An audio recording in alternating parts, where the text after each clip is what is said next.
नमो हरिहन्ताणं नमो सिद्धाणं नमो हरियाणं नमो वज्रायाणं नमो सर्वसाधु एषु पञ्च नमो सर्वपापप्रणाशनो मङ्गलाणं च सर्वेसिं परमं हवै मङ्गलम् जय जगजीव जोनि वेयाणो जगगुरु जगानंद जगन्नाथो जगबंधो जय जगत्प्रियामो जय सुयाण बभवो तीर्थयराणम् अपक्षिमा जय जय गुरुलोगाणं जय महाप्राणः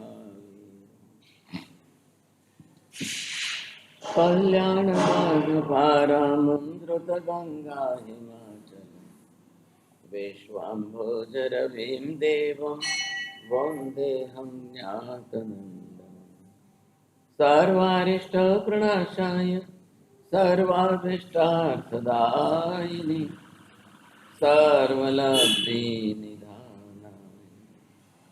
श्रीगौतमस्वामिने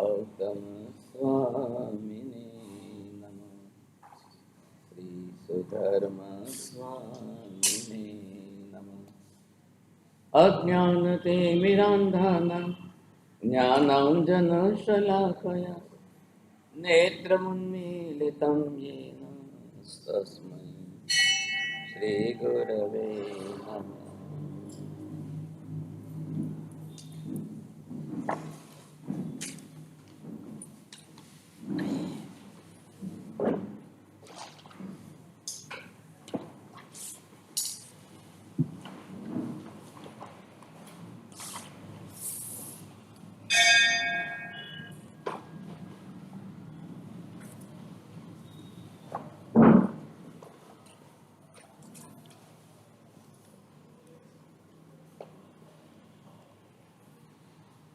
કાકા છઠ્ઠું એટલે કે હાથનું છઠ્ઠો વાંચતો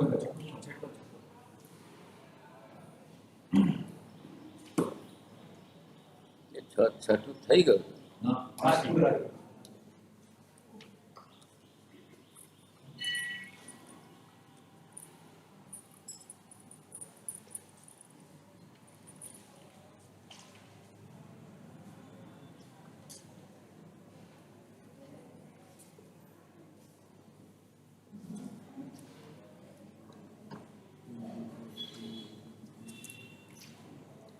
जावंत विद्या पुरुषा सव्वे ते दुःख संभवा लुप्यन्ते बहुसो मूढ़ा संसारम्नि अनंते। संसाરની અંદર દુઃખનું નિમિત્ત કોની સાથે છે? આ જગતની અંદર અજ્ઞાન દશા એ પણ મોટા દુઃખનું કારણ છે. જગતમાં બધા જીવો જ્ઞાન દશા પ્રાપ્ત કરી લે છે એવું પણ નથી હોતું. અને જેને આપણે જ્ઞાન દશા કહીએ છીએ એ પણ માત્ર સંસારના ઉદર પૂરતી પૂરતા જ્ઞાનથી કોઈને જ્ઞાની નથી કહેવાતું. ઉદર પૂરતી કારક જ્ઞાન પેટ ભરું વિદ્યા.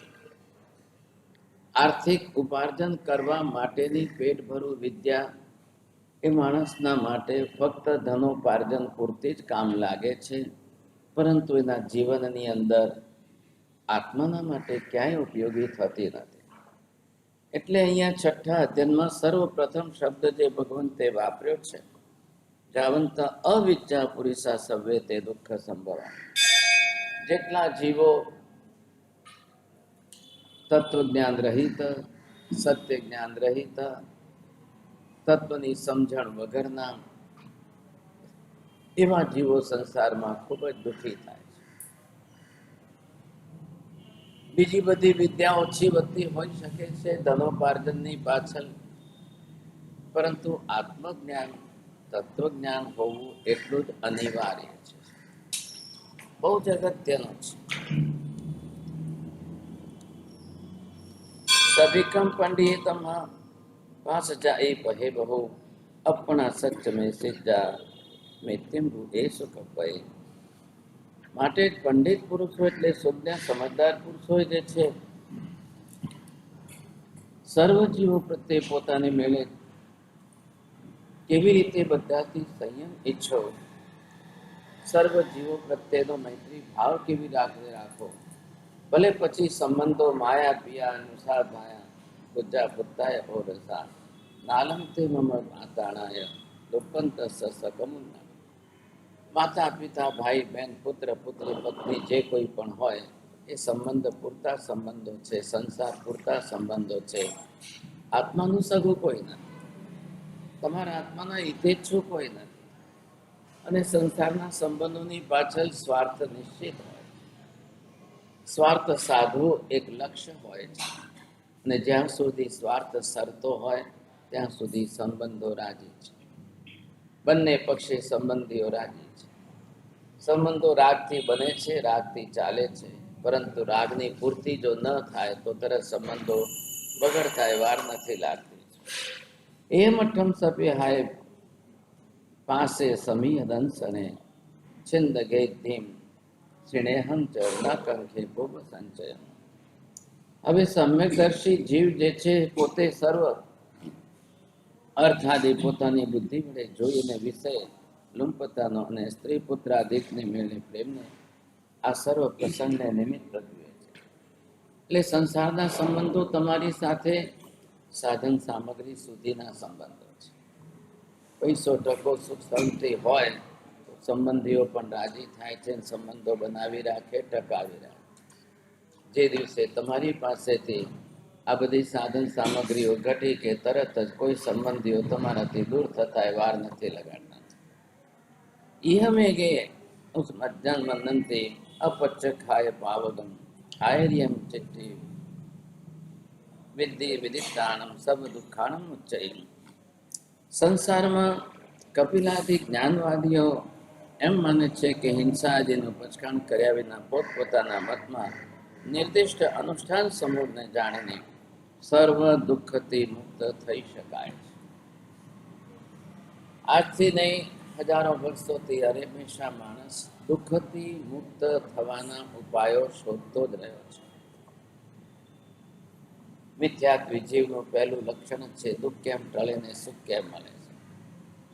કોઈ પણ સંજોગોમાં દુઃખને ટાળવું એટલા માટે દરેક જીવ સંસારમાં જેટલું એની પ્રયત્ન કરે છે, 100 વર્ષના જીવનમાં તમે જોવા જશો તો તમને લાગશે કે 100માંથી 80% પુરુષાર્થ એનો દુઃખમાંથી બચવા માટેનો જ હોય છે, સુખ મેળવવા માત્રનો જ હોય છે. દુઃખ કેમ ટળે ને સુખ કેમ મળે, કઈ રીતે દુઃખ ટળી શકે ને કઈ રીતે સુખ મળી શકે, એની પાછળ એનું જીવન વીતી જાય છે. अब जब तक आत्मा की समझ नहीं है, आत्मा दशा का ज्ञान ही नहीं है, आत्मा बिल्कुल इससे परे है. ये सांसारिक सुख आत्मा के लिए सुख नहीं है, ये भौतिक पदार्थों के दुख भी आत्मा के लिए कोई दुख नहीं है. आप इसको आत्मलक्षी न बनाए और सुखदक लक्षी जीवन भी न बनाए. બસ ઘણું થઈ ગયું શું આપના જીવનમાં દુઃખો ટળી ગયા ને સુખ સમૃદ્ધિ મળી ગઈ એટલે ઘણું થઈ ગયું, ऐसा मत सोचिए. थोड़े काल के लिए पुण्य का उदय होगा तो जीवन में सुख आ जाएगा, लेकिन इतना ही हमारा लक्ष्य नहीं है। पूर्व भव के पुण्य के आधार पर अब ये पूर्व का भव आपका चल रहा है, अब पहले का भव है, अब इसमें आपने कहाँ पुण्य उपार्जन किया है, कहाँ आपने पाप भारी किया है, फिर वापस आपने पुण्य अच्छा किया है, फिर पाप ज्यादा किया है, फिर कभी आपने पुण्य और पाप, अब जीवन के अंदर हिसाब करने जाओ तो इस व्यक्ति के जीवन में 70% पाप है, 30% पुण्य है।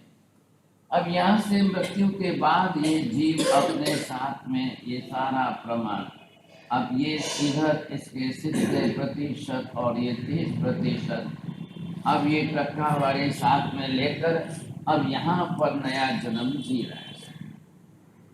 अब क्या होगा, यहाँ से ये पाप कर्म उदय में आएगा, यहाँ से ये थोड़ा पुण्य उदय में आएगा, फिर वापिस ये पाप कर्म उदय में आएगा, फिर थोड़ा सा पुण्य आएगा। अब कब कौन सा ज्यादा आएगा, कौन सा कम आएगा, तो जब पुण्य उदय में आएगा तब आपको यहाँ पर जो है ये सुख दे देगा, ये आपको जीवन के अंदर सुख देगा। तो ये जीवन का क्रम ही इसी प्रकार का है। अब किसी के जीवन में पहले सुख आता है, बाद में दुख, किसी के जीवन में पहले दुख आ जाएगा, बाद में सुख। उदय काल देखा गया, उदय काल किसका है, पुण्य का उदय ज्यादा है, थोड़े दिन ज्यादा रहेगा, पाप कर्म का उदय आ गया, फिर वापस पाप का दुख का चलेगा। अब पाप कर्म ज्यादा है तो दुख के दिन ज्यादा चलेंगे, पुण्य कर्म का उदय कम है तो सुख के दिन आपके कम चलेंगे। पूरा जीवन सुख में जाए ऐसा कोई हाँ घना है, कोई तो ऐसे तो है। जन्म से मृत्यु तक। हाँ जन्म से मृत्यु, आपका आयुष्य आपके पास 100 बरस का है और पुण्य आपके पास जो है वो 1000 साल का है। अब 100,000 के अंदर 100 आपका बीते तो कोई बड़ी बात नहीं, लेकिन वो 1000 आपका एक अखंड धारा में चलना मुश्किल है। एक अखंड धारा में सुख ही सुख चल जाए, 1000 मैच खेलने वाला एक भी मैच न हारे और हमेशा ही जीतता रहे, ऐसा होता है क्या? 10 जीतता है तो 2 हारता है, फिर वापस 2 हारता है तो 10 जीतता है, ये क्रम संसार में। તમે 360 દિવસ एक हरफू कमाओ छो खरा, लेकिन आप जानते हो कभी एक सीजन में ज्यादा कमा लिया तो 12 महीने अपने तो ठीक ही चलेंगे। एक सरीखा तो पुण्य, क्योंकि एक सरीखे पुण्य उपार्जन भी नहीं किए तो अखंड धारा में पुण्य ही पुण्य चलता रहे, ऐसा शालीभद्र जैसा तो दुनिया में बहुत कम। और ये भी साधन सामग्री के पुण्य है। आप इनको बहुत बड़ा पुण्य मानने की भी गलती मत करिए, बहुत बड़ा सुख मानने की भी गलती करिए। द्रव्य पुण्य, द्रव्य सुख साधन सामग्री दे करके छूट जाएगा, उसका काम इतना ही है।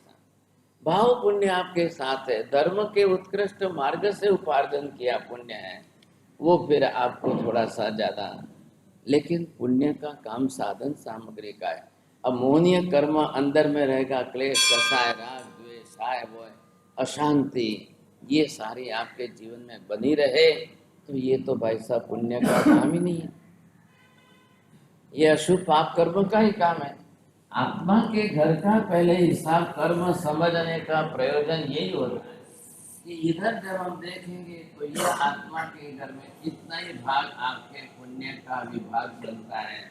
अब सबसे बड़ा ये जो है मोहनीय कर्म, अमोनीय कर्म के अंदर ये आ गया कसाय मोहनीय। अब जीवन में अशांति बढ़ाने वाला तो कसाय राग द्वेष है। अब ये जितने होंगे आपके जीवन में कसाय चलेगा। अब इधर थोड़ा सा पुण्य आपके जीवन में आ गया, अब इस पुण्य ने आपको थोड़ी सुख शांति दे दी, संपत्ति दे दी, साधन सामग्री दे दी, लेकिन ये आपके जीवन में इतना प्रमाण में ज्यादा है, कसाय आपको जीवन में क्लेश कसाय ज्यादा कराए। करोड़पतियों के घरों में जाके देखो तो क्लेश कसाय के कारण एक दूसरे का बनता नहीं है। आप जू में जाकर बड़े बंगलों में देखो, समुद्र किनारे के 10 करोड़ के बंगले हैं, देराणी एना रूम में बनावीने खाय छे, जेठाणी एना रूम में बनावीने खाय छे, सासु ससराने कोई एक चाનો कप आपका तैयार है। ये परिस्थिति हम तो अब सब जगह आंखों से देखते हैं भाई साहब। अब ऐसी परिस्थिति तो हर जगह पर बनी, सब जगह, क्योंकि पुण्य का विभाग अलग है और बाकी ज्ञानावरणी, दर्शनावरणी, मोहनी, अंतराय तो चारों ही अशुभ पाप कर्म ही है। इनके अंदर तो कोई पुण्य की प्रकृति ही नहीं है सर। आपको गुस्सा ज्यादा आता है, ज्यादा डबल क्रोध करके किसी को डरा धमका के चुप कर दो, ये क्या आपका पुण्य है क्या? इसको पुण्य मत मानिए आप, गलती भी मत करिए। अब ये कसाय मोहनी है, रागद्वेष मोहनी है, और इसी के साथ इसके अंदर यहाँ पर ये जो है मिथ्यात्व मोहनी है। अब मिथ्यात्व मोहनी है, कर्म पड़ा है, वो कहेगा भगवान नहीं है, गुरु नहीं है, धर्म नहीं है, आत्मा नहीं है, परमात्मा नहीं है, मोक्ष नहीं है, मुंह को ने पंचायत खाई पी लीला लहर करो, हुकाम माथा को करो, ये कर्म ऐसा बोले। लेकिन अब इसके पास भी पुण्य तो है, 10 करोड़ का बंगला है, 2 करोड़ की गाड़ियां हैं, 3 करोड़ का फर्नीचर है, 5 करोड़ के दागिने। अब है उसका क्या भाई साहब? ये कर्म अलग है, ये पुण्य का खाता अलग है। ये सुख संपत्ति दे देगा तो चलो राजी रहो सर, इससे इसका कोई संबंध बैठता नहीं। अब सब प्रकार के कर्म हैं। अब इन कर्मों के अंदर जीवन में आप लाए तो कहां से? पूर्व भव में या पूर्व काल में उपार्जन करके ना। जब से जहां से जैसा उपार्जन किया था आप अपने साथ में लेकर आए हो। आप साथ में लेकर आए हो तो आपको ही भुगतना है। વાલકેશ્વરની અંદર એક બહુ મોટું પરિવાર હતું। બાપ દાદા હતા ત્યાર સુધી સુખ સંપત્તિ જબરજસ્ત હતી। બાપ દાદા જતા રહ્યા એટલે પોતાની જગ્યાને બંગલો વેચવામાં 1400 કરોડ આવ્યા।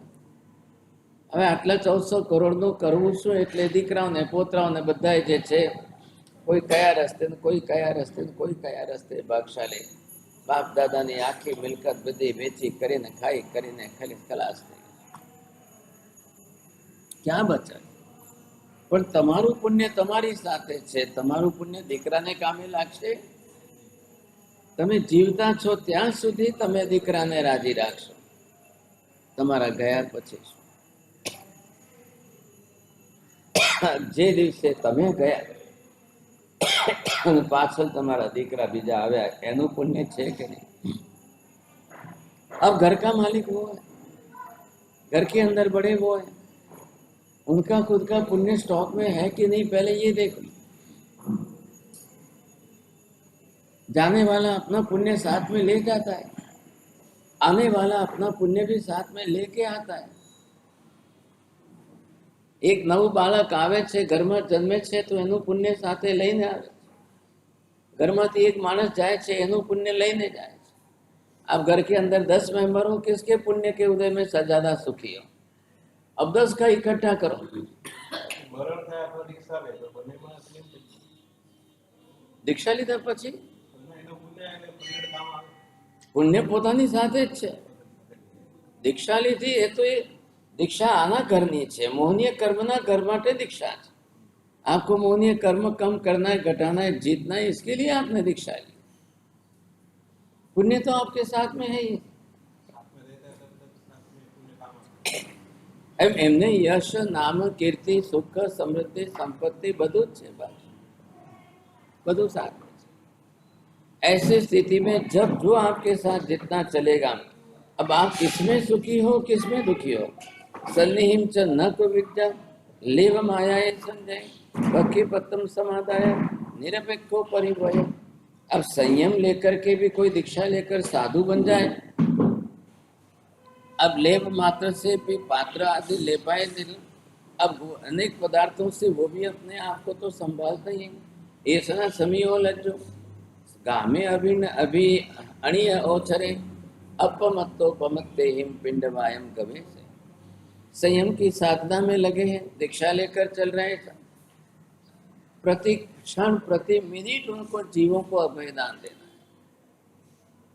एक रातना अंधाराમાં પણ દંડાસન લઈને ચાલે તો જીવની રક્ષા થાય છે। અંધારું અંધારું બંધાતા માટે છે। અંધારામાં કઈ આંખો તમારી ગમે એટલી પાવરફુલ હોય તો નહીં જોઈ શકે. તો તમને જૈનાનું સાધન આપી દીધું. મુખ્ય હેતુ છે કે જીવ રક્ષા થવી જ જોઈએ. પ્રાણાતિપાત વિરમણ મહાવ્રત છે.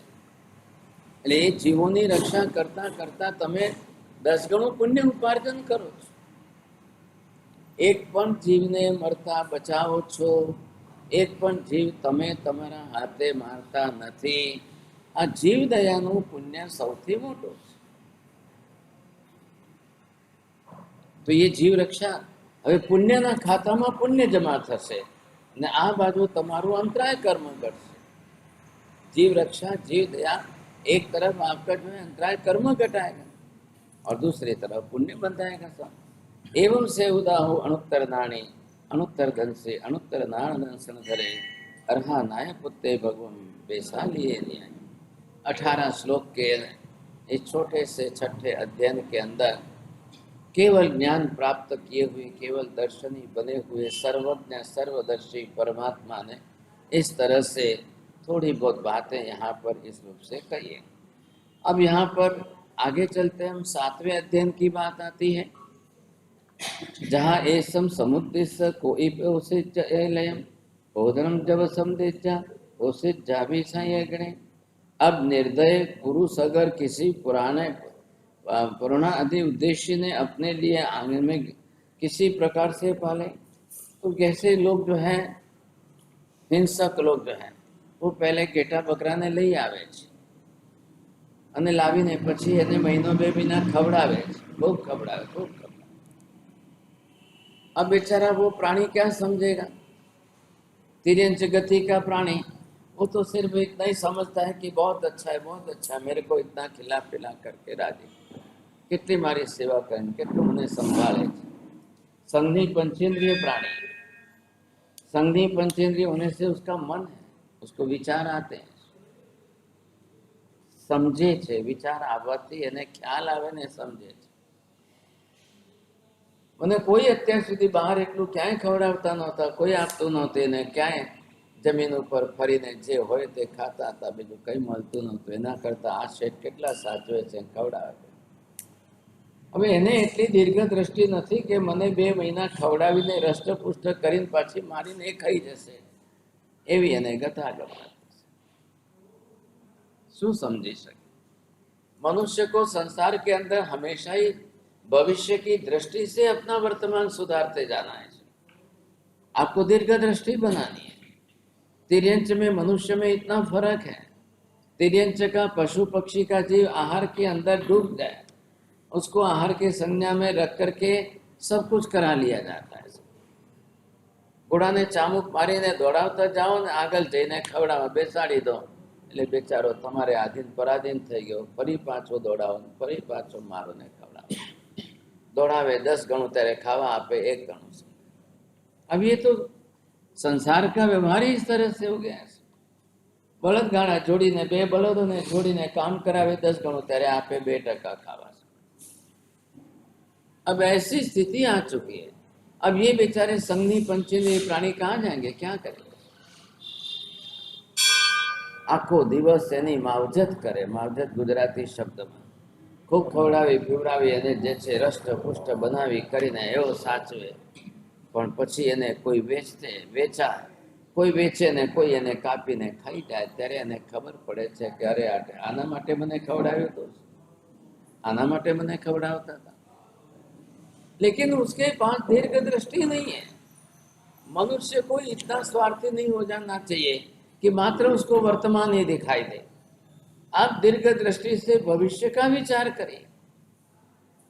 मारो कोई गैरफायदो उठावे छे मने मात्र जे छे पोताना स्वार्थ माटे कोई उपयोग करी रहे छे मारो. इतनी दीर्घ दृष्टि तो आपके अंदर होनी चाहिए कि नहीं होनी चाहिए. हम जैन है भागशाली. जैन बीजाने नौकरी आपे पोते नौकर थईने नौकरी करे नहीं. जैन कोने कहेवाय उच्च गोत्र में आवेला पुण्यशाली छो. पुण्यशाली एने कहेवाय के जेना हाथ नीचे बीजा 100 जना पेट भरता होय. तमे कोईना हाथ नीचे पेट भरता हो एमां तमारुं अंतराय कर्म उदयमां छे. તમારું પ્રબલ પુણ્ય ઉદયમાં નથી ભાઈ. इसलिए हमारे यहाँ उच्च गोत्र के अंदर उच्च कुल के हिसाब से बाप दादा हमेशा यही सिखाते थे, बेटा भलू करजे कोईनु, तारा हाथ नीचे 100 जना पेट भरे एवं काम कर. તું જઈને કોઈના હાથ નીચે પેટ ભરશે એ મને જોઈને દુઃખી થશે, મને જોઈને બહુ દુઃખ થશે. તું ગમે એટલું કમાઈ લેશે પરંતુ નોકર નોકર કહેવાશે, નોકરી કરતો માણસ નોકરી વાળો લાગશે. પુરાના જમાના પ્રાચીન કાળ 50-100 સાલ પહેલે નોકરી કરે છે કોઈ સાંભળે તો છોકરી નહોતા આપતા ને આજે કે છે જોબ કરે છે તો કે પહેલા. હવે આ કાળ કેવો બદલાઈ ગયો. एक 50-100 साल में देख लो उल्टा था. पहला एम कहता था कि कई नहीं कमावतो ने, अरे कई नहीं कमावतो नहीं, बाप दादा ની ગાદી ઉપર બેઠો છે ને, આપણી દીકરી આપણે પહેલા આપીએ છીએ. ये इसको कहते हैं गर्भ श्रीमंताई. जन्मजात श्रीमंताई લઈને આવ્યો છે. એને પૈસા કમાવાની જરૂર નથી. પૈસા કમાતો હોય એના આંકડા જોઈને લગ્ન ન કરાય કોઈ દાડો. बाप दादा ने कमावेली पुण्य की गादी बहुत मजबूत है, समझाया. अपने देशी मारवाड़ी में कहता पेढ़ी पेढ़ी देखता है, हमारी पेढ़ी बड़ी मोटी है, ऐसा ख्याल आया. अब उस जमाने में ये देखकर, कोई घराना देखकर, कोई कुल देखकर देखते थे, कोई नामना और यश देखकर कन्या देते थे और लेते थे. ओहो बनोरे घर ये सोरी आँख में से ये कलयुग अवसर्पिणी उतरते काल की असर कितनी जल्दी देखने को मिलती है. हालांकि इसकी प्रोसेस बहुत कम होनी चाहिए, 1,000 साल में उतरना चाहिए, क्योंकि 21,000 बरस निकालने हैं. अब 50-100 साल में इतना जल्दी उतरते उतरते बिल्कुल उल्टा हो जाएगा, अनर्थ होगा. કોઈ દિવસે કોઈ પુરુષની કમાણી જોઈને લગ્ન ન કરાય અને કોઈ દિવસે કોઈ કન્યાની કમાણી જોઈને લગ્ન ન થાય. अब ये सब बुजुर्गों ने शास्त्रकारों ने बनाए हुए नियम है. हेमचंद्राचार्य महाराज तो 1,000 वर्ष पहला થઈ ગયા ને. आज महावीर से लेकर 2,500 वर्ष तक ये परंपरा चल रही है. इतना जल्दी किसी ने भी विपरीतीकरण किया नहीं. आपने जब से कन्याओं का एजुकेशन डबल कर दिया है तब से ये तकलीफ है आपकी. ने હવે શું કહે છે કે કન્યાની કમાણી કરતા પુરુષની કમાણી ડબલ હોય તો જ લગ્ન કરાય, નહીતર ના કરાય. એટલે બેચારી ઘરે બેઠી બેઠી 30, 35 ને 40 એમને એમ થઈ જાય.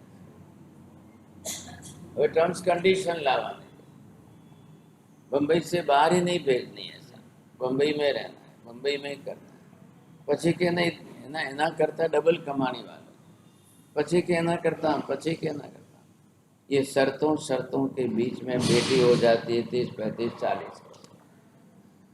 फिर क्या करेंगे? अब क्या करेंगे? पैसों तुम्हारी पास है, पैसों राखो तुम्हारे. 40 की उम्र, 39 की उम्र, 38 की उम्र होने के बाद पैसा क्या काम आएगा? जीवन का कोई गणित तो होता है कि नहीं होता है? इसलिए अब आज के काल में पुण्य कम होती जा रही है. हर माँ बाप को चिंता है कि मैंने इतना बिजनेस बढ़ाया, इतने क्रेडिट बढ़ाए, इतना बिजनेस बढ़ाया, अब मेरे पीछे कौन करने. पहले आप देखें 7-7 पीढ़ियों तक धंधा चलता है. एक ही धंधा, एक ही व्यापार, एक सरीखा व्यापार 7 पीढ़ियों तक चलता है. अब आज आपका बेटा ही आपकी गादी पर आएगा कि नहीं आएगा? बाप ने इतना फैला कर विस्तार करके, पुण्य अच्छा था तो फैलाया हमने. अब आपके पीछे कौन है ऐसा? अब आपको लगा कि मेरा बेटा तो भाई साहब अब पढ़ लिख करके जॉब में जा रहा है, वो तो सर्विस करेगा, तो बाप धीरे धीरे अपना ही सब कुछ संकेलने लगे. उसको सब संकेल वाइंड अप करने में 10 साल लग जाए. क्षति पुण्य या दशा थी रही, पुण्य होते हुए सब. अब आप पैकेज देखकर शादी करते हो, वो भी इतना कमा रहे, ये भी इतना कमा रहे, दोनों की शादी करो. अब ये सब अवसर पीढ़ी के लक्षण हैं, उतरते काल का लक्षण. और इस उतरते काल के अंदर अब आज जैन समाज बिल्कुल जो है पारसियों के बाद वेरी नेक्स्ट अब दूसरे क्रम पर आ गया है. पैसा बढ़ रहा है, संतान घट रहा है, संतति घट रही है, पैसा बढ़ रहा है. पैसा तो बुद्धि बल से पुण्य बल से कमाना है, आप कमा लोगे, ख्याल आएगा ना, लेकिन बाद में संतान कहाँ से लाओगे? बाद में संतान तो नहीं मिले। और ये परिणाम आ रहा है कि जैन समाज की संख्या दिन प्रतिदिन अब कम होते होते होते जा रही है। अब किसी को चिंता नहीं है भविष्य के 25-50 साल के बाद की, कोई चिंता नहीं। और हिंदुस्तान के अंदर दूसरा एक समाज है कि उनकी संख्या दिन प्रतिदिन बढ़ रही है, दिन दुगनी रात चौगुनी बढ़ रही है। पहले जहाँ कुछ भी नहीं दिखता था, वहाँ सब जगह जाओ तो पहले वही काले बुरखे वाले दिखते। अब ये समस्या है। पुणे के अंदर खड़की में ऐसी परिस्थिति आ गई कि मंदिर के पूरी लाइन में जहाँ जैन थे, अब वहाँ एक नहीं बचा, सब जो है दूसरे समाज के, ऐसे समाज के लोग आ गए। अब उनकी बकरी ईद के दिन चारों तरफ से दोनों गली के दरवाजे बंद कर रास्ते पर बकरा काटे। अब जैन तो कोई आरती करने भी नहीं जा सकते। और वहाँ बने हुए मंदिर जो है वो अब क्या करना है, कैसे करना है? अब वहाँ से मंदिर ही उठा लो भाई, ले जाओ दूसरी जगह जाओ, क्या करेंगे? नहीं करोगे तो कैसे हो? ये परिस्थितियां सामने आ जा रही है आज की तारीख में, और ऐसे तो 50 जगह हो गई, 50 जगह। उनको गल्फ कंट्रीज से डबल पैसा मिल रहा है। अच्छे श्रीमंतों की कन्या को उठा के ले जाओ और अच्छे श्रीमंतों के घर ले लो, जो मुंह मांगा पैसा दे दो। एक गली में अगर एक घर उनका आ गया तो बाकी दूसरे तो जैन तो अपने आप ही, वो तो ये मानते ही है, समझते ही है कि दुनिया में गाय से भी का ज्यादा डरपोक कोई है तो जैन समाज। अब ये हालत होती जा रही है, क्या करेंगे आप, कहाँ तक जाओगे? और जनसंख्या की दृष्टिकोण से जब नीचे गिर जाएंगे तो न तो सत्ता में आपकी कुछ चलेगी, न सरकार में आपकी चलेगी। जैन पूरे हिंदुस्तान में कहीं वोट बैंक नहीं है, और दूसरे 10 समाज वोट बैंक बने हुए हैं। वोट बैंक समझ गए आप? दूसरे 10 समाज वोट बैंक बने हुए हैं। कुछ एक समाज की ऐसी इतनी बड़ी जनसंख्या है कि उनके लिए तो तुष्टीकरण के मंत्र पर सारे पार्टी की पार्टी चल रही है।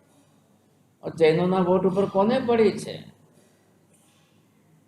કે અમે જૈનોના વોટ ઉપર જ આવીએ છીએ ને જૈનોના વોટ ઉપર જ જીવીએ છીએ, એવા કેટલા કોણ છે?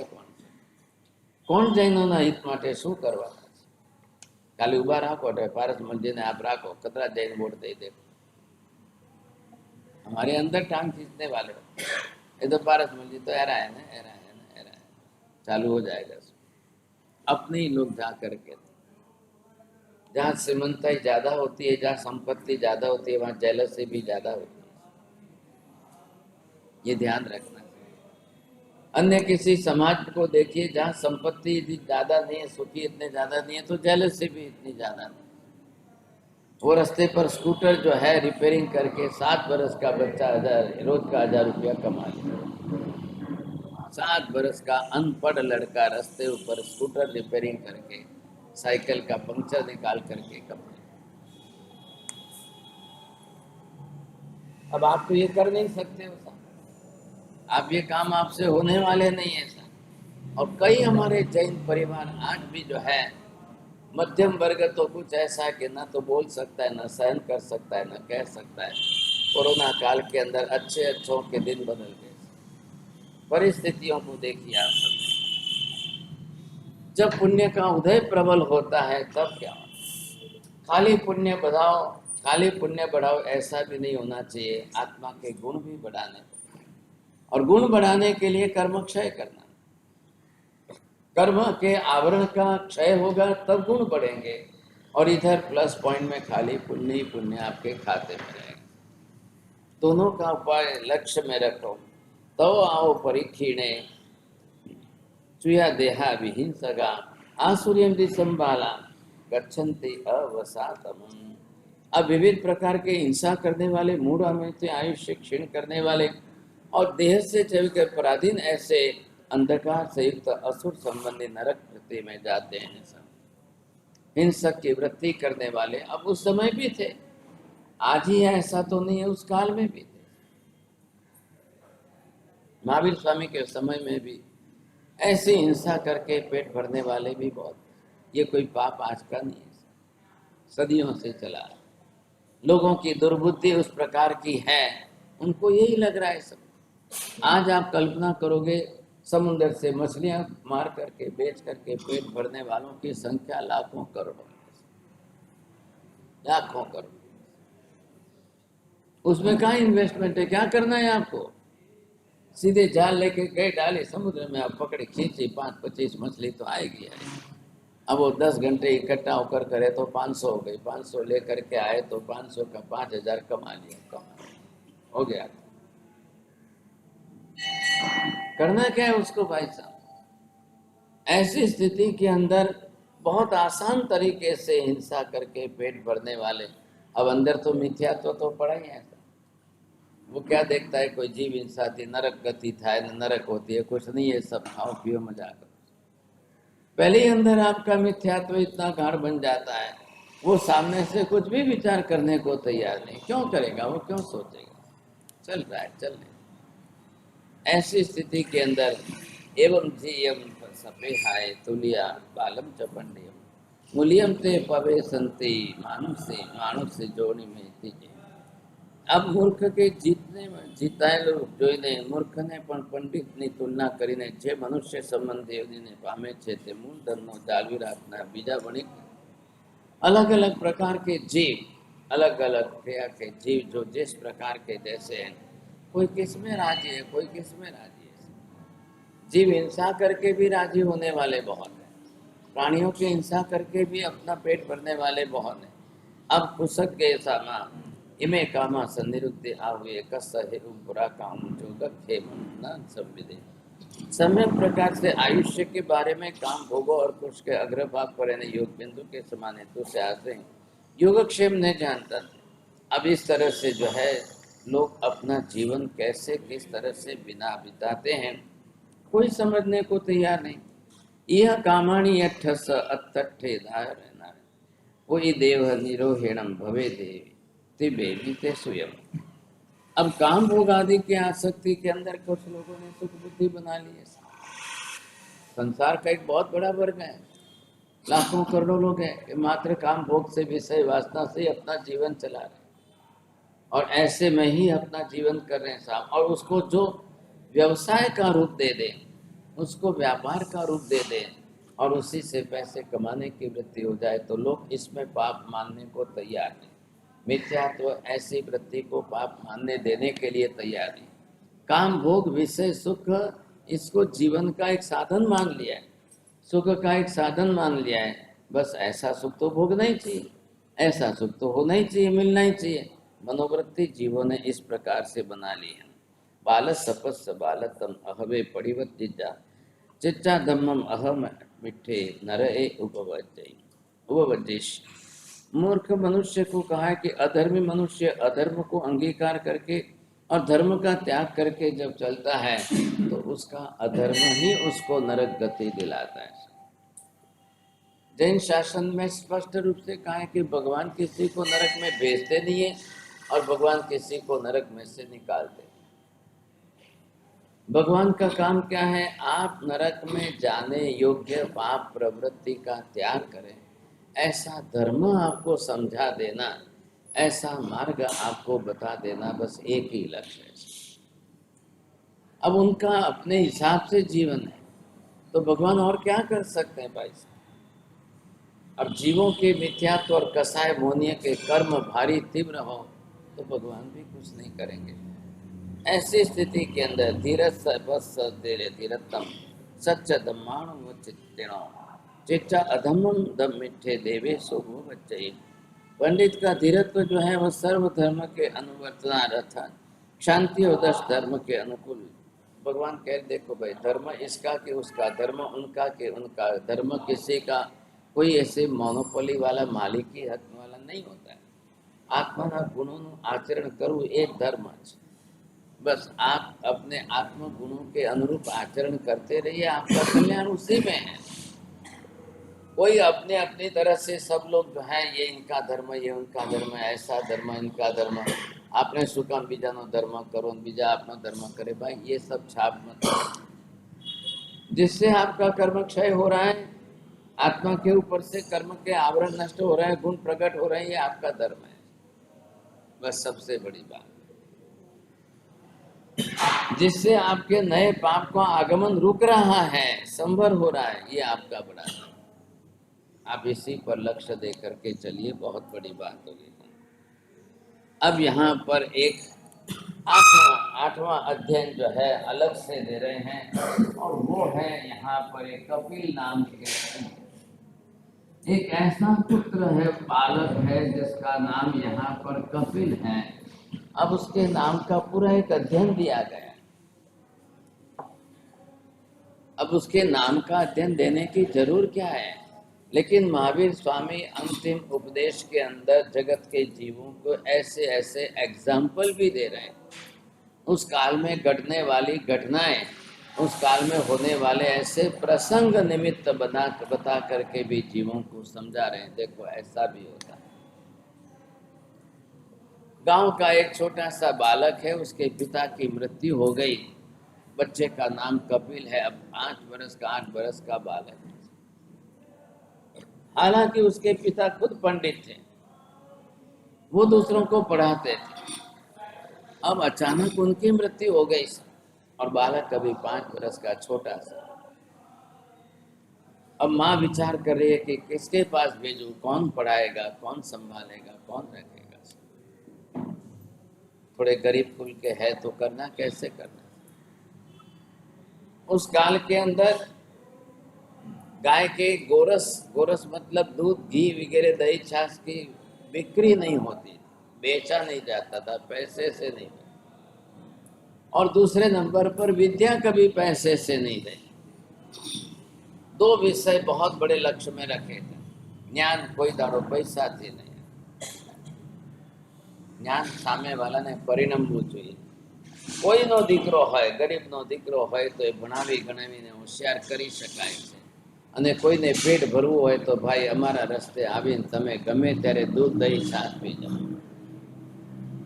એ જમાનામાં કાકા ઘરના ઓટલા ઉપર છાશનું માટલું ભરેલું રહેતું, એક પેલું લેવા માટે અને એક ગ્લાસ લાવતો હતો।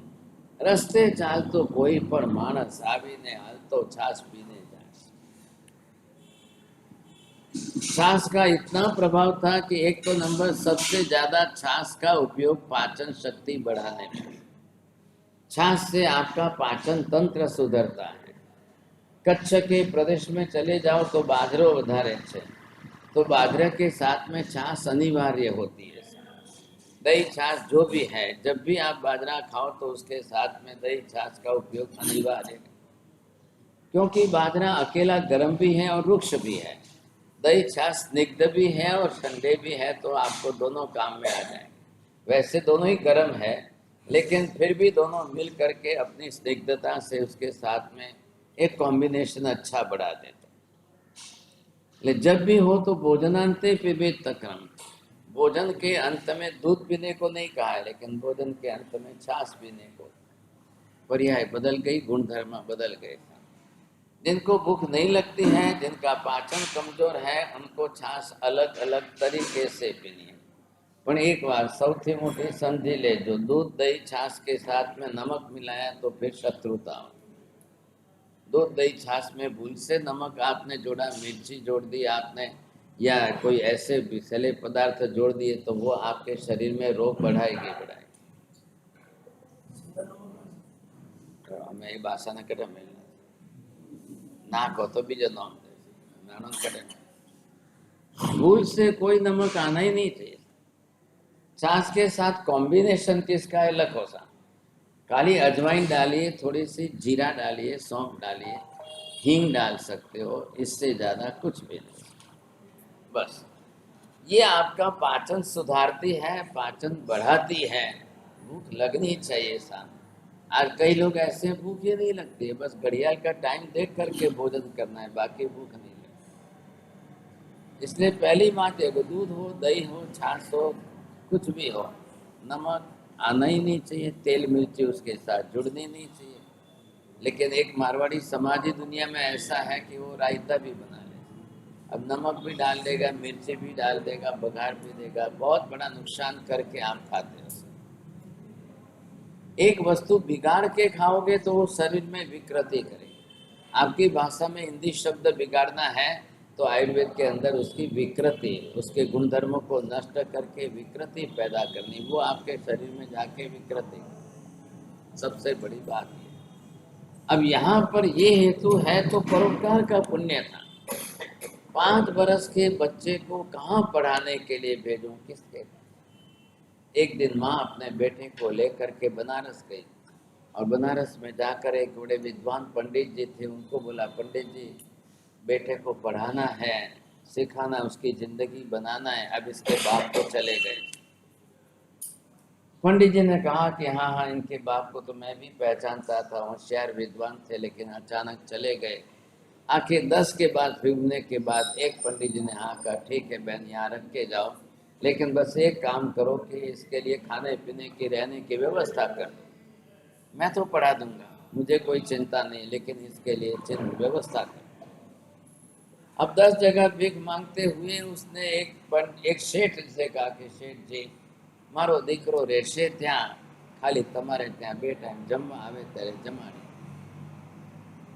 उन्होंने स्वीकार कर लिया, सुखी संपन्न थे, कई वांधो नहीं बेन, 2 टाइम आवीने भले जमी जाए, भणतो होय शीखतो होय तो घणું સારું છે, એનું ભવિષ્ય બનતું હોય તો આપણે ખવડાવવામાં શું વાંધો। इतनी भी तो उदारता चाहिए कि नहीं साहब? आज कौन कर रहा है, आप देख लो, समझे, कोई सहयोग करने को तैयार नहीं है। समाज में साधर्मिक आपके लिए का है, समान धर्मी है, आप उसके लिए सहयोग नहीं करेंगे तो कौन करेगा? बधाना पुण्य सरखा नहीं होता, बधाना कर्मों सरखा नहीं होता। कोईने पोताना जीवन में शेनी तकलीफ है, कोईने जीवन में कયું दुख है। अगर वो होशियार है, बुद्धिशाली है, पढ़ सकता है, तो खिलाने पिलाने में सहयोगी बनना चाहिए। ठीक है, अब पंडित जी ने सेटिंग कर दी साहब, आता है, जाता है, पढ़ता है, खाता है, पीता है। कर्म के उदय इतने भारी कि भाई साहब ज्यादा से ज्यादा 18-20 वर्ष की उम्र तक आया कि अब पढ़ लिख करके विद्वान बन जाना है, पंडित बनना है। ऐसी परिस्थिति में सेठ के घर एक दासी की, नौकरानी की, काम वाली बाई की बेटी थी, उसके साथ इसके संबंध हो गए और रात के चक्कर में फंस गया, मोह माया के चक्कर में फंस गया। मनुष्य के जीवन में कब कैसी बाधा आती है। अच्छे अच्छे पुण्यशाली हो, अच्छी बुद्धि हो, अच्छे विद्वान बनने की कक्षा आपकी हो, और ऐसे जाल में फंस जाओ कि आपकी दिशा ही बिगड़े, आपकी दुर्गति हो जाए। अब संसार है, देखो आप, ऐसी परिस्थिति के अंदर अब ये बात थोड़ी आगे बढ़ गई। आगे बढ़ते बढ़ते अब उस दासी की बेटी ने कहा कि अब तो शादी करनी पड़ेगी। अब ये पूछता है शादी क्या होती है सर? ब्राह्मण का बेटा है, संसार देखा नहीं, आके इधर बैठा है, शादी क्या होती है? अरे क्या होती है, नहीं, शादी करनी पड़ेगी, घर बसाना पड़ेगा, बंगला लेना पड़ेगा, कुछ तो करोगे कि नहीं? ऐसे कैसे चलेगा? तो कि इसके लिए तो पैसे लगते हैं। तो लगेंगे, अब पैसे कहाँ से लाना, कौन देगा? अब जिंदगी में पैसा देखा ही नहीं है उसने। ब्राह्मण के घर पैदा हुआ है, बाप दादा इसी तरह से थे, इसने पैसा क्या इसको मालूम नहीं है। काम क्या है, कर जरूर क्या है, 5 बरस की उम्र में यहाँ ला करके बैठा है, पंडित जी पढ़ा रहे हैं, शेख खिला रहे हैं, बात पूरी हो गई, आपको क्या करना है? अब वो कह रही है कि नहीं नहीं, अभी तो पैसा नहीं देते, तो कैसे करेंगे, क्या करेंगे? तो आप पढ़े हो ना इतने बरस तक, पढ़ाई का क्या फायदा है, आप क्या उपयोग करोगे? जाओ તમે અહીંયા રોજના 2 શ્લોક બોલાવીને રાજાને જગાડો એટલે રાજા રાજી થઈને તમને 2 સોનામોર આપી દે। સંસ્કૃતનો પ્રેમી રાજા છે। जाओ, वो जल्दी उठता नहीं है, आप जाके उठाओगे तो। ठीक है, तो अच्छी बात है, चलो भाई, संस्कृत तो आती है, मैं जाके 2 श्लोक सुना दूंगा। अब ऐसी परिस्थिति के अंदर उसको 2 श्लोक बनाने में पूरी रात नींद नहीं आई, और जहाँ गया तो वहाँ पर देखा कोई टाइम का भरोसा नहीं, पता नहीं, कुछ भी नहीं है। बीजो कोई आवे ने राजा ने वहेला उठाड़ी ने ए पैसा ले जाए न करता आज हूँ जाऊँ। वो जल्दी पहुँच गया साहब, जल्दी पहुँच गया तो वहाँ पर इंतजार करता रहा, तो राजा के सैनिक घूमते थे, पकड़ लिया। भाई अर्धी राते अहियाँ केम फरो, कौन छो तमे, क्या बात है, समझे? उसको पकड़ के बांध के रखा है, सुबह रात दरबार भरेगा तब राजा के सामने हाजिर करेंगे, और क्या। ऐसे समय में राज दरबार में उसको राजा के समक्ष उपस्थित किया। उसने तो कहा मैं तो आपको श्लोक बोलकर उठाने आया हूँ।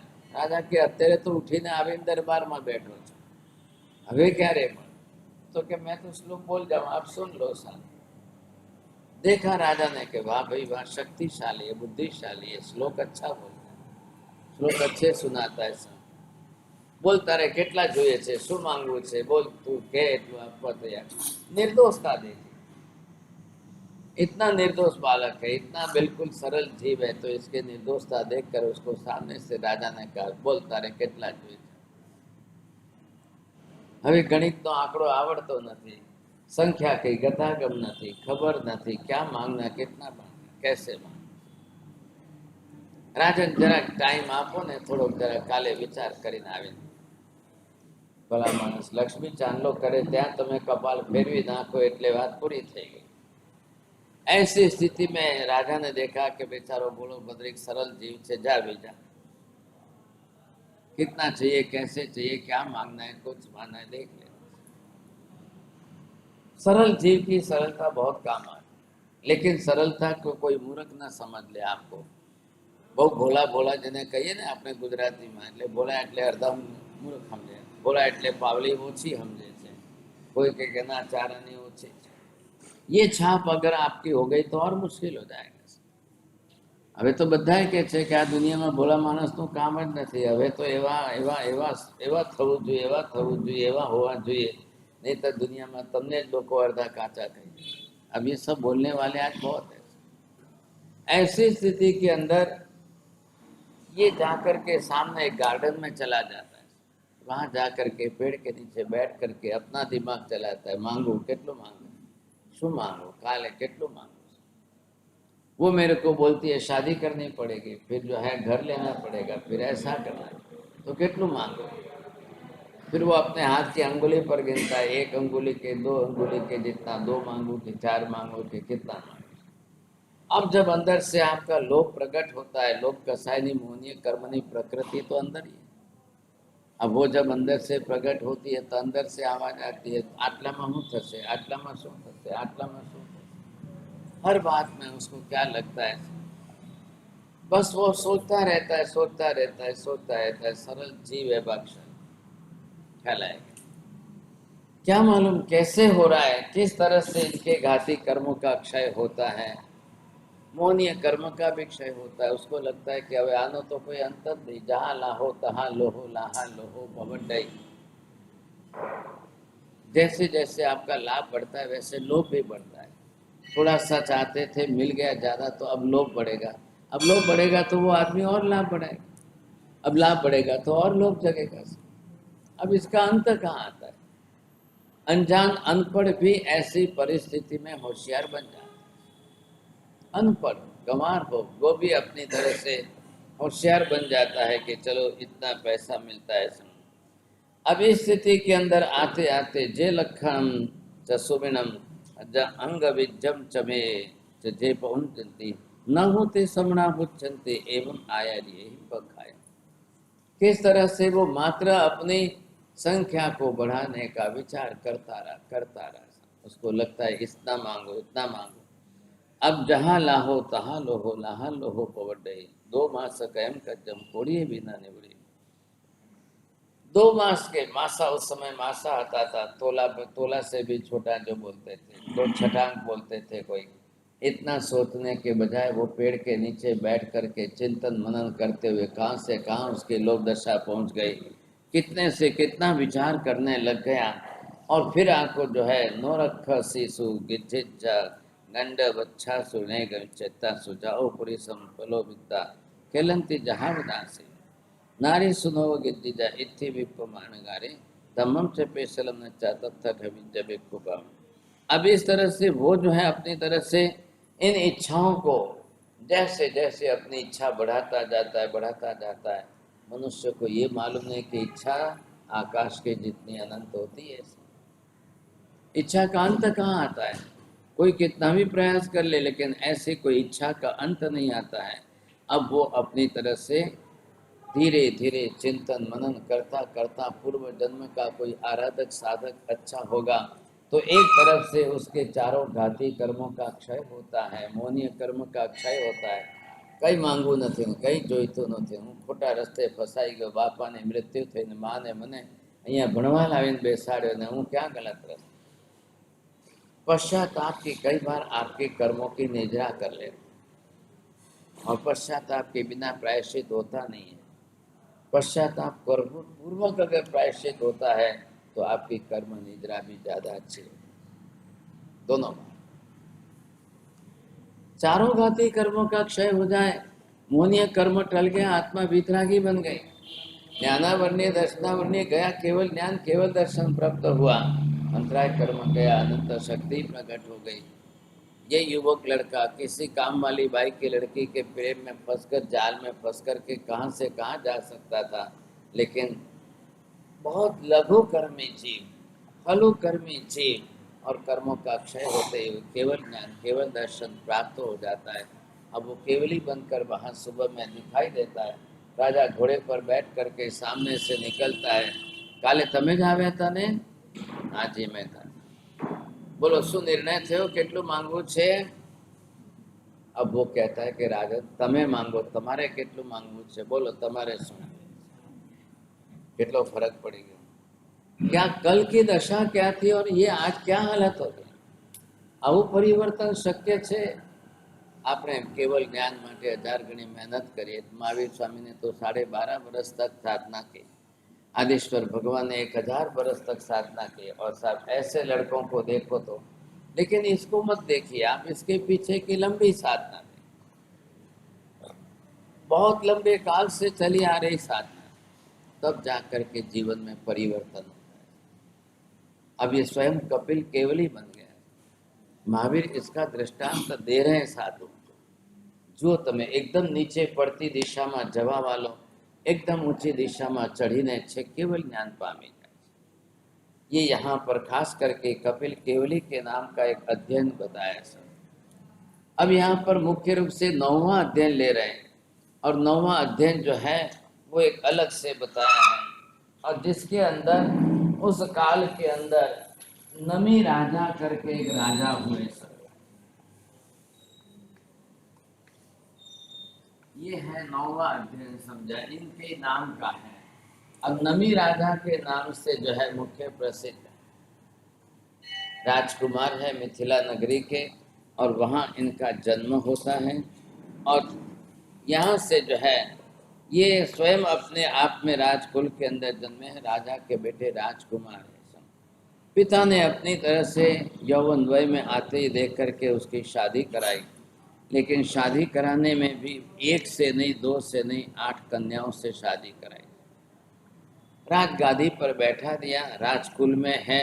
अब यहाँ पर धन संपत्ति आदि कोई किसी बात की कोई कमी नहीं थी। ऐसी स्थिति के अंदर जो है राजपाट वैभव में चलते चलते खान पान के विरुद्ध आहार से शरीर के अंदर चर्म रोग हो गया, स्किन डिजीज बहुत भारी हो गई, पूरे शरीर में खुजली आने लगी। खुजली आते आते रात दिन परेशान हो गए कि नींद नहीं आती। क्यों होता है ऐसा? जब आपका पित्त विकृत होकर बिगड़ करके खून में मिल जाता है, तभी जा करके ऐसी परिस्थिति होती है। The skin, it is nothing, it is only the bed sheet of the whole body. आपकी गादी के ऊपर चद्दर कैसे है, वैसे ही हमारे पूरे शरीर के ऊपर चमड़ी भी जो है एक प्रकार की चद्दर है। अब आएगा तो अंदर से ही आएगा। स्किन के अंदर भी आप देखने जाओ तो 7 लेयर है, इतने पतले पतले अलग अलग 7 लेयर हैं। अब अंदर चमड़ी के नीचे खून बहता है, और एसिड जो है वो जब खराब हो जाता है तो पित्त में मिल जाता है। एसिड खराब क्यों होता है? ऐसा विरुद्ध आहार से, विरुद्ध खान पान से एसिड पित्त खराब होता है। दूध दही छाछ ની સાથે તમે ફ્રૂટ ભેગા કરશો તો પિત્ત ખરાબ થઈ જશે। दूध दही छाछ ની સાથે તેલ મરચું આવશે તો તમારું જે છે આખું બધું બગડી જશે। તેલ વઘાર જે છે ઘણું આવશે, સમજાય કે નહીં? તો એ તમારા માટે વધારે જે છે પિત્તને બગાડનારું થશે। ચાય કોફીની આદત જેની વધારે હશે ને ખાસ જમતાય ચાય કોફી પીતા હશે, જમવાની સાથે પીતા હશે, જમ્યા ઉપર પીતા હશે તો એનું પિત્ત બગડીને લોહીમાં ખરાબ પિત્ત અંદર ભળી જાય છે. આજની તારીખમાં એટલા બધા નિયમો આપણે વિરુદ્ધ જઈએ છીએ આહારની અંદર, ઉલટા ચલ રહા है સાહેબ. લોકોને સલાડ ખાવા છે પણ સમજણ નથી કે પિત્તની ઋતુ હોય તો કાકડી ના ખવાય, અને કાકડી ખાવી હોય તો टमाटर ना खवाए, અને टमाटर खवाए तो काकड़ी ना खवाए. अब आज से 50 साल पहले ये सलाड़ों का रिवाज नहीं था. ये आज के जमाने की पब्लिसिटी में आप लोग जो है जुड़ गए साहब. सलाड तो જોઈએ, सलाड तो જોઈએ, सलाड तो જોઈએ. समझ ही नहीं है, न बनाने वाले में समझ है न खाने वाले में समझ है.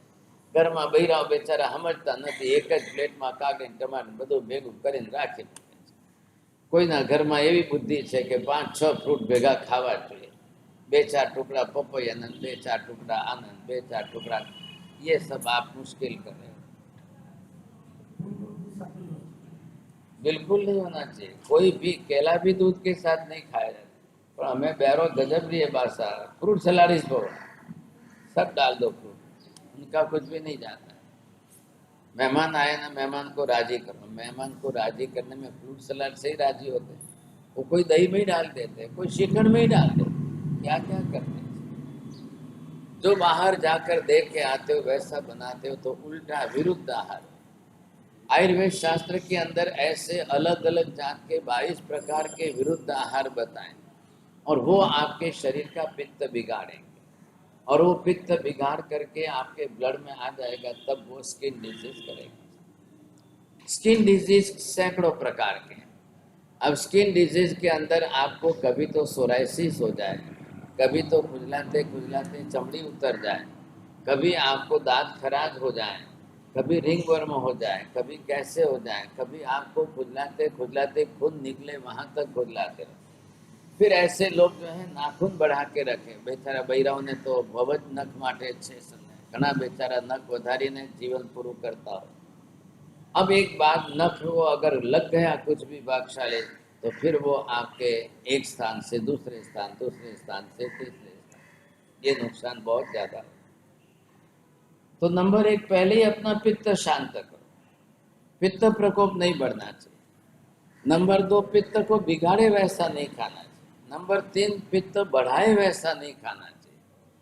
लोग चाय पिएंगे तो पित्त बढ़ेगा ही बढ़ेगा, અને પાછા બૈરાઓ તો કેટલા ચામાં જ મસાલો નાખે, लो भाई और डबल. तो ये समस्या आजकल बहुत बढ़ती है.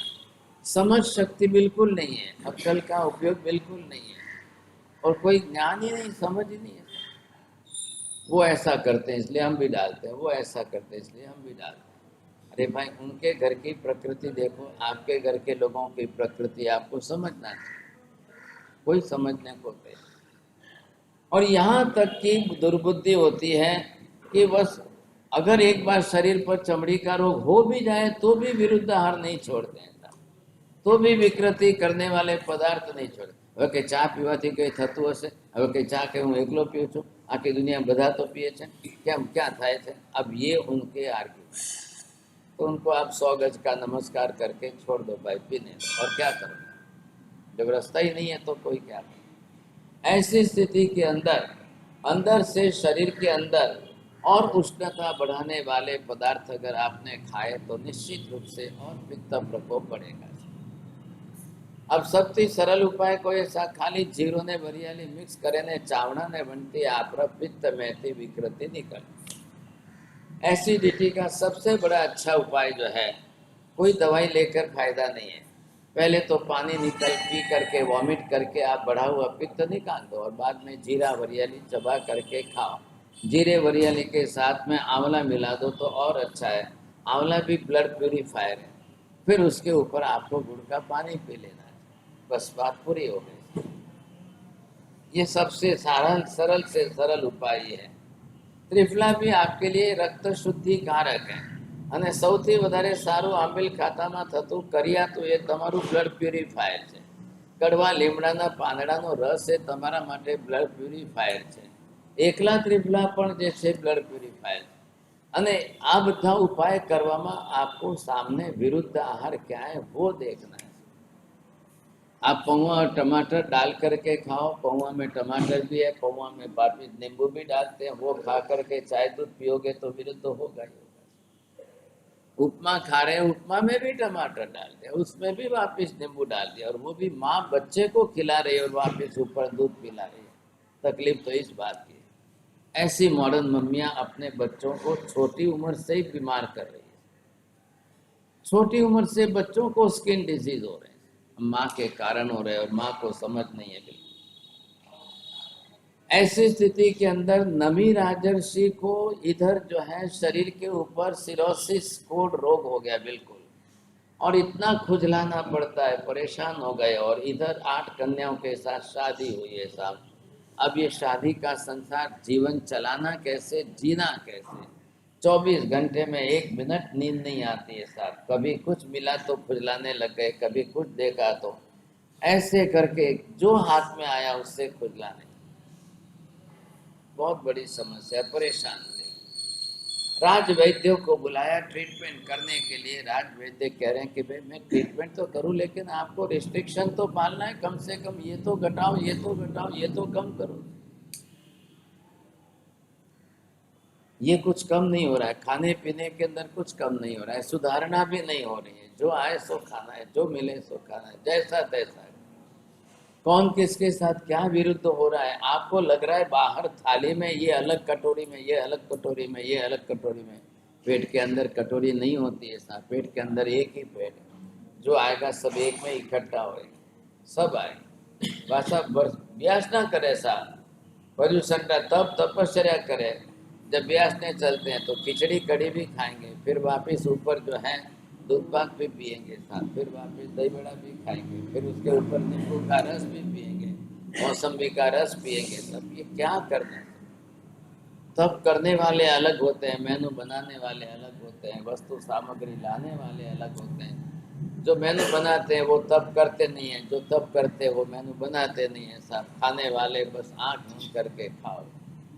अब इनके घर की तरफ से, इनकी तरफ से भी आते हैं, इनकी तरफ से 50 आइटम बनाओ, उनके घर वालों को 5-10 जने जिमने के लिए बुलाओ, शादी के जैसा जिमनवार। अब बेचारे उपवास करेंगे तो भी तबीयत, अब करना क्या? ऐसी उल्टी परिस्थितियां थी। अब नमी राजर्षि को वैद्य हकीमों ने कहा कि ठीक है, चलो मैं आपको एक उपाय देता हूँ, ये रक्त चंदन है, इसको जो ला करके घिसना, और घिस करके जो है उसका लेप शरीर पर लगा करके सुला देना, तब जा करके नींद आएगी। अब जब तक तो ये खुजली शांत नहीं हो, वहां तक नींद आएगी कैसे? और खुजली भी होती है तो अंदर सुई की तरह से चुभती है, पित्त का प्रकोप। एक साथ में 1000 सुई चुभाई जाए, ऐसी वेदना हो। आयुर्वेद शास्त्र में इसको कंडू रोग भी बोलते हैं। अब क्या करना साहब? इधर जो है वो घिसने के लिए लाया पत्थर, और ये रानियां घिसती हैं। 1-2 जने घिसे, 2 जन जा करके लगा करके विलेपन करके सुला दे। बहुत लंबे टाइम के बाद पहली बार आज नींद आई। बहुत लंबे टाइम के बाद पहली बार नींद आई। शांति से कुछ सोया था, 10 मिनट हुई थी, लेकिन ये एक साथ में 8 जने घिसने बैठे, और हाथ में 2-2, 3-3, 4-4 कंगन पहने साहब, तो आवाज कितनी है? और रात की शांति के अंदर ये आवाज भी बड़ी भारी हो गई। सबसे बड़ी समस्या हो गई। अब 10-20 मिनट के अंदर ये खड़खड़ खड़खड़ खड़खड़ की आवाज जो है, कंगन पहने हुए थे उसकी आवाज से उसकी नींद बिगड़ गई। अब कच्ची नींद में से वापस इंसान उठे तो गुस्सा आएगा कि नहीं आएगा? ऐसे में उसने उठ करके साफ कहा कि मान आटला लांबा महीनाओं પછી પહેલી વાર ઊંઘ આવી, પણ આ તમારા હાથમાં બધું ખડખડની આવાજથી મારી ઊંઘ બગડી ગઈ। આ બધું કાઢીને ફેંકી દો, सब हाथ में से निकाल के फेंक। હવે નવી પરણીને આવેલી વહુઓ ભાગશાળી, એમને તો 16 શણગાર હોય છે ને, હવે આ કઈ રીતે હાથમાંથી કાઢીને ફેંકવાના? હવે એમને અક્કલ છે કે નહીં? આવું બોલાય ખરું? સમજાય કે નહીં? બૈરાઓ કોઈ હાથમાંથી બંગડીઓ કાઢે કોઈ દાડો? समझવું જોઈએ કે નહીં? 8 जने एक दूसरे का मुंह देखते कोई निकालने को तैयार, પણ પેલો કહે છે ભાઈ મને ઊંઘ આવે એટલી વાર તો કાઢો, તમે તમારે પછી સવારે ફરી પહેલી લેજો ભાઈ। ના ક્યાં છે? હું ક્યાં ના પાડું છું? તમે એટલું તો કરો છો. अब आठों ने अंदर मिल करके एक विचार किया कि चलो एक काम करो, एक राखो ने बाकी नहीं काढो, एनी ये बात रही जाए ने आपनो ये रही जाए, बे माते एक सब निकाल के रखी और एक एक पैनी समझे। अब वो बरोबर घिस रही है शाम, अब आवाज नहीं आ रही थी, अब बरोबर जो है वापिस चंदन का विलेपन कर रहे थे, फिर नींद आ गई। अब सुबह उठा उसने, केम पण શું થયું આજે, કેમ આવાજ નહીં આવે? તો કે બધી કાઢી નાખીને એક જ રાખી છે. एक हो एकला हो तो क्या थी आवाज आवे? एक नहीं आवाज थोड़ी आवे। अब ये भाई साहब सिर्फ एक शब्द को पकड़ करके बस मेरे को तो एक शब्द ही काम का है। એ જીવ તું એકલો આવ્યો છે ને એકલો જવાનો છે. એકલા હોઈએ તો સુખ શાંતિ છે કે આ ઘણી ભેગી થઈ ગઈ એની તો રામાયણ છે. अब ये मन में चिंतन मनन करते करते एक जीव एकलो આવ્યો છે ને એકલો જવાનો છે. હે ભગવાન, હવે મને આ રોગ મટી જાય તો હું આ સંસાર છોડીને નીકળી જાઉં ને એકલો અમારા આત્માનું કલ્યાણ કરી લઉં. इधर शादी करके आया, इधर 8 कन्याएं साथ। अब ऐसी परिस्थिति में ये भाई सब अपना चिंतन करने लगे, मनन करने लगे। वैद्य शास्त्री को बुला करके कहा तुम्हारे जेटली दवा करवी हो करो, मारे बीजू कई नहीं, मने हाजर थवाती मतलब छे। पेलो वैद्य के छे बीजू कई ना करो, खाली त्रिफला चावो ने गोळનું पाणी पीओ, पती गयो। खाली त्रिफला लो ने बीजू कई ने आमला लो ने एनी हाथे आ गोळનું पाणी पीओ। खाली जीरु ने भरेली चाव ने एनी हाथों पर आमला चावी ने पछी गोळનું पाणी पीओ। थोड़े दिन में ठीक हो गया। ठीक हो गया तो बस हवे हूँ दीक्षा लेवा मारे छोड़ी निकली जाऊँ। आ 8 कन्या माथुं कूटे तमारुं भલું થાય એ દિવસે બંગડીઓ ન કાઢી હોત તો આ રામાયણ ના આવે। બધી કાઢી નાખી, આ એની ઉપાધિ થઈ ગઈ, આ એને ભાન થઈ ગયું કે હું એકલો છું। આપણે ન કાઢી હોત તો સારું થાય। अब क्या करना है? ये तो तैयार हो गया।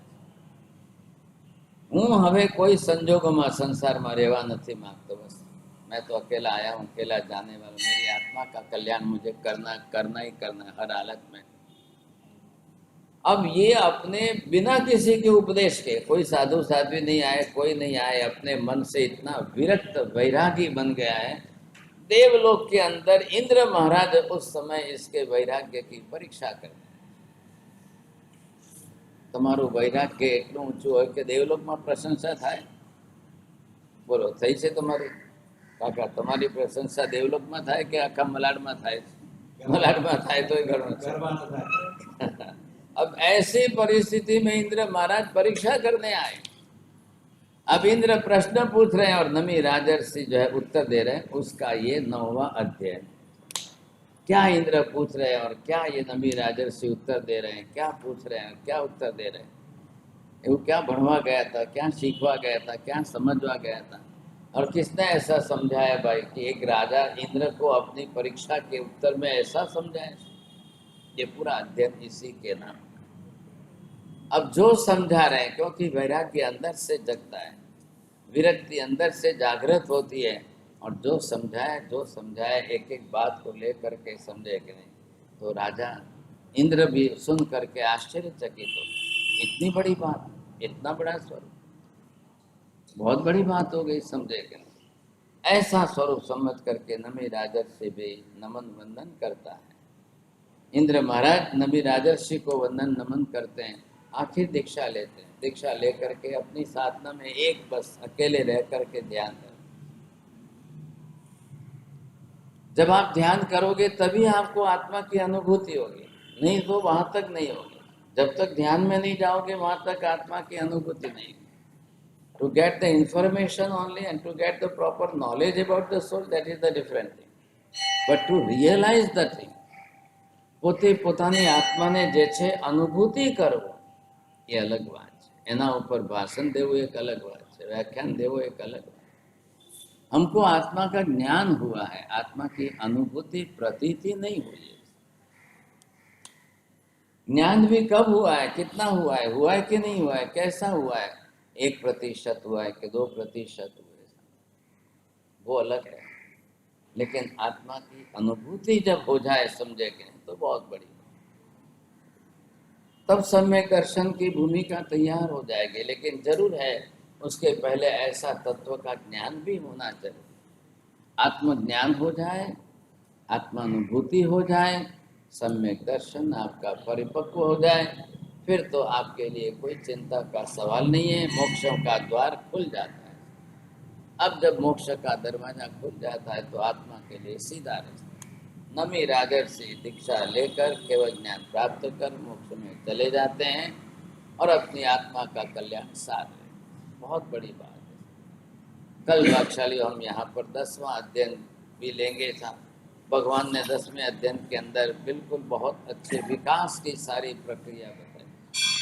स्पिरिचुअल डेवलपमेंट, आत्मा का विकास कैसे आगे उत्तरोत्तर एक एक कदम पर हो रहा है, उसकी बात फिर आगे कल प्रश्न उत्तर नहीं लेंगे। कने आप दीक्षा लेनी कोनी ने कोई प्रश्न उत्तर से मतलब है। इतना करने जाओ 1 महीना लगे। शॉर्ट ये शॉर्ट है बस, सारांश में आपको स्टोरी से शॉर्ट किया।